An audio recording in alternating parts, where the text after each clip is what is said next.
Hi guys, welcome to another session with Niger Dentists in Canada. Hope you're all doing well. I'd like to say welcome to our new followers and our new subscribers.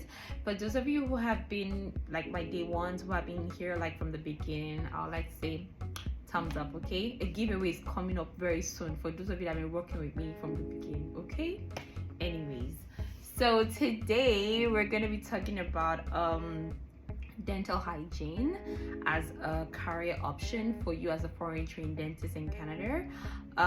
For those of you who are new to this page, we already went through the whole session where we talked about how you can work as a dental assistant in Canada as a foreign trained dentist. And so today we're going to be talking about dental hygiene.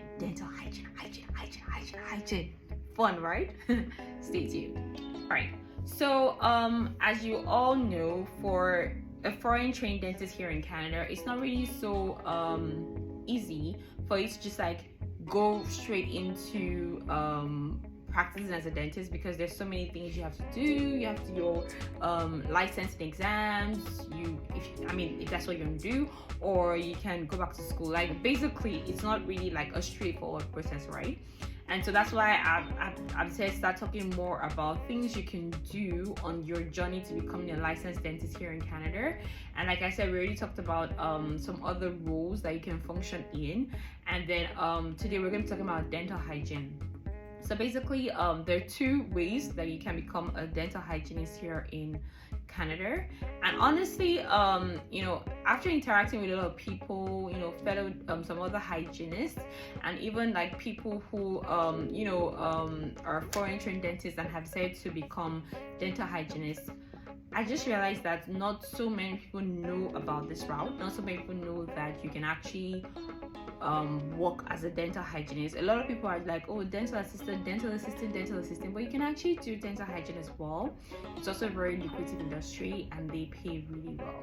Okay, obviously not as well as a dentist, but it's good pay, especially because in the process of trying to become a dentist here in Canada, it's such it's a demand, like I won't say it's demanding, but it hurts your pocket a lot, because you're spending a lot of money, and so it's always an advantage when you have a good paying job. And so what I'm trying to say is that if you decide to go for dental hygiene, you're in the right direction. You can use it as a stepping stone, and then once you're comfortable, you've accumulated all these funds, then you can start pursuing your dentistry, or you can even do them side by side, whatever works for you. Okay, so basically there are two routes.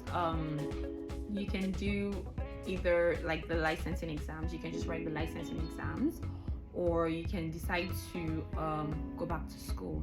So I did my research. I spoke to a couple of my friends who are foreign trained dentists and have gone into hygiene, and they have advised that the best route will be to go to school. And honestly, thinking about the way Canada is structured in general, it's usually always best to go back to school, honestly, because again, people are not supposed to do things a certain way, but it doesn't mean that they're not happening. And so you don't want a situation where someone is frowning at your foreign certificate or whatever, or someone is telling you that, okay, you've not been trained here, so you don't know how to do things the way we do things, even though dentistry is really universal. And as a dentist, you are probably overtrained. You're overtrained as a hygienist, so it's kind of ridiculous, but those are the things that actually happen.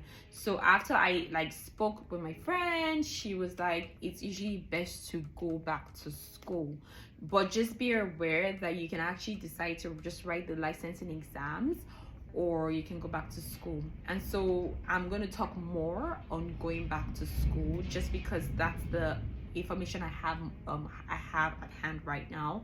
Going back to school, most people that I know of that went into hygiene are people that went back to school. And of course, I'm not going to give you the wrong information, so I'd rather just talk about that. Okay.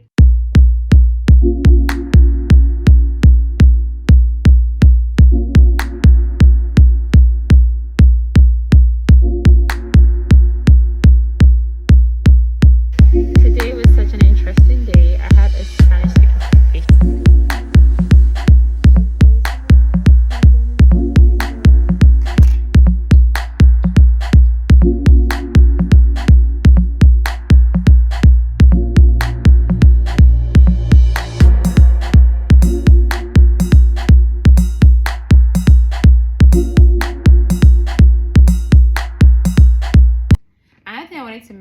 was because there's a clinical aspect to the licensing exams for hygiene. Most people find it harder to pass that aspect of the exam, and that's the reason why most people prefer to go to school, even though you're a foreign trained dentist and you think, oh, it's not a big deal, right? But it is a big deal, because even for myself in dental school right now, when we went through the whole hygiene aspect of dentistry, it was crazy. Okay, it was crazy. It wasn't just holding a scaler. There's a way you have to hold the scaler. There's a way you have to position yourself. There's a way you have to position your patient. So it can be crazy. So I understand in a way when people are saying, you know what, it's better you go to school, because if you just come straight from your country, write the licensing exams, you may or may not pass the clinical aspect of everything. And I totally get it, because I mean, I went through training with hygienists in my school, and they're very, very particular about how things need to be done. And of course, because everybody's particular about how things need to be done in their profession, so I totally get it. So anyways, what's the first thing you need to do, right? So you first of all need to, because of us, obviously there are a lot of schools that offer hygiene, right? Based on my research, I know that in Ontario it takes you a shorter period of time versus like going outside Ontario. So like in Ontario it's like around 18 months. It's around 18 months, again depending on the school that you go to, but compared to like other provinces where it's like 3 years, I know in Alberta it's like 2 or 3 years. So I mean, you kind of have to decide which you prefer. Of course, like living in Ontario as a new immigrant or as an immigrant in general is not very easy, but people are doing it. I'm here, I'm surviving, I'm alive, hello. And people are here, they're surviving, they're fine. But I mean, that's something you need to put into perspective. If you come to Ontario, it's shorter, the hygiene schools are shorter, versus if you go outside Ontario to other provinces, you probably spend a longer time, probably spend more money. So those are things you need to put into perspective when choosing a school. You have to choose a school that obviously is closer to you. You also have to think about the cost as well. God's so good, as a new immigrant here, as a PR, you have access to government loans called OSAP. So basically it's more so like a platform where you can apply to the government to give you a loan to go to school. So they give you a loan, they give you also a grant aspect, which is the portion of the loan that you don't have to pay back, right? And I know that that's that cuts across the whole of Canada. It's not just Ontario. I know they have it in Alberta as well.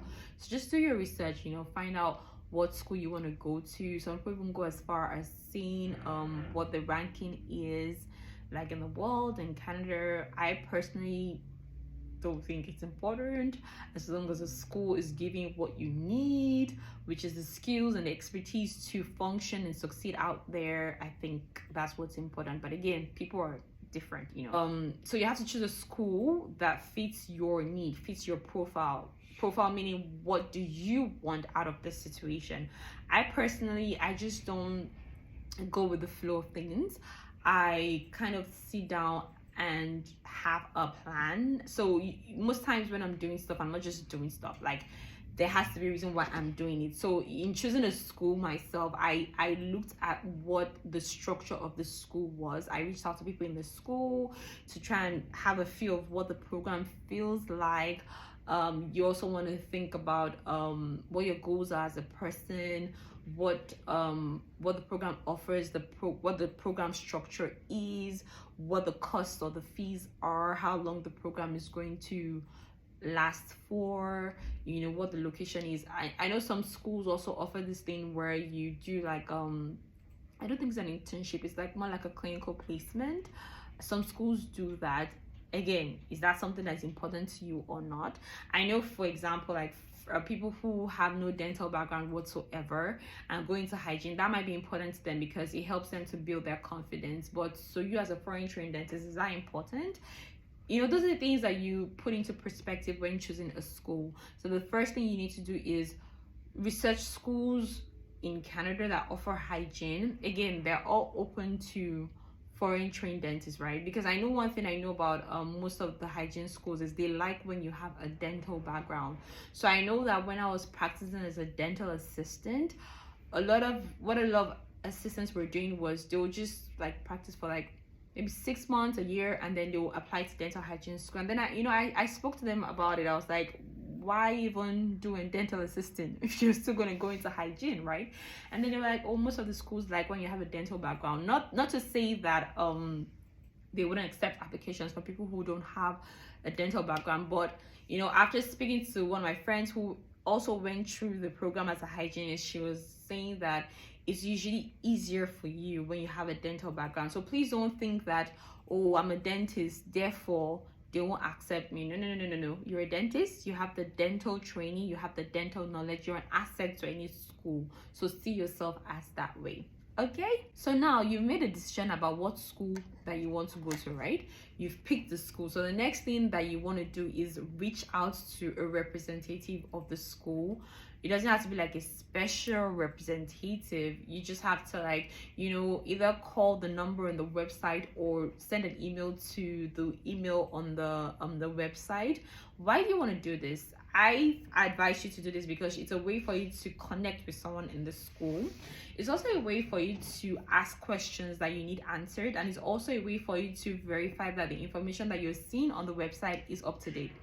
This is not ideal, but we do have situations where schools don't update the information that's on their website. So it's a way for you to verify that what you're seeing is indeed up to date, right?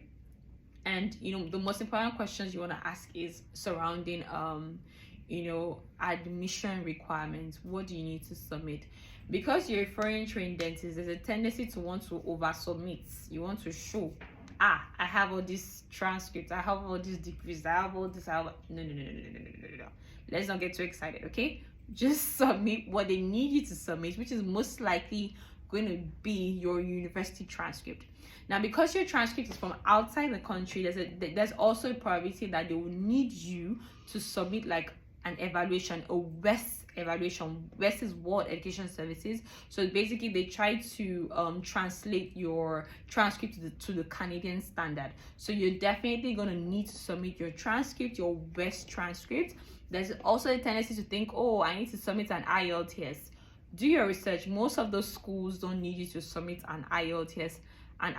So that's English test. Most of them don't require you to submit that. So I would say do your research and find out from the school what they need you to submit, right?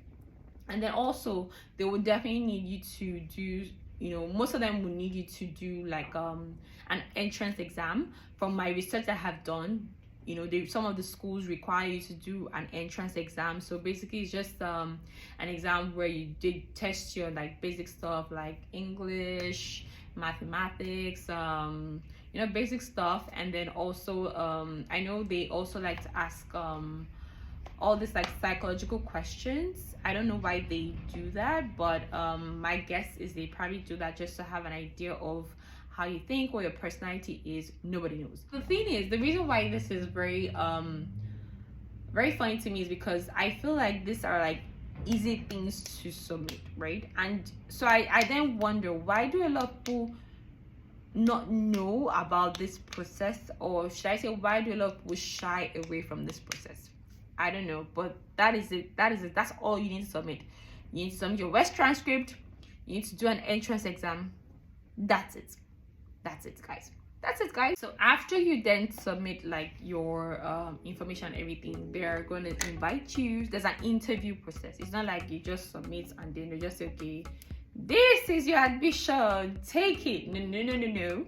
You also have to do an interview process, because of course, like every standard school, they want to have an opportunity to get to know you, get to know what, so they're going to ask you basic interview questions. Like from my conversation with a friend, they just ask basic questions like, they want to know who you are, what your goals are in life, why hygiene, what are the plans that you have for hygiene, just basic stuff, right? So I would say that if you do get an interview call or an interview offer, then you can just go online. Like there's a lot of things online. What are the common questions that they ask, for any hygiene admission school, but just like basic questions. Okay,